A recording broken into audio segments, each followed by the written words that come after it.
നിങ്ങൾക്ക് മലയാളം അറിയൂലേ? കിലോ 200 അല്ലേ? ആദ്യം 400 ആയിരുന്നു. ആദ്യം 400.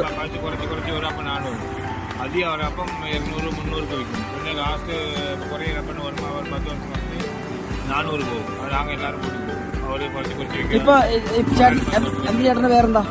എന്താ പേരെന്താ? സ്ഥലം എവിടെ?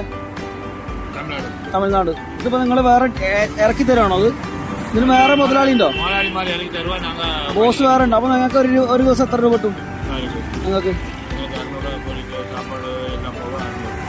സാപ്പാടെല്ലാം പോയി 600 രൂപ കിട്ടും.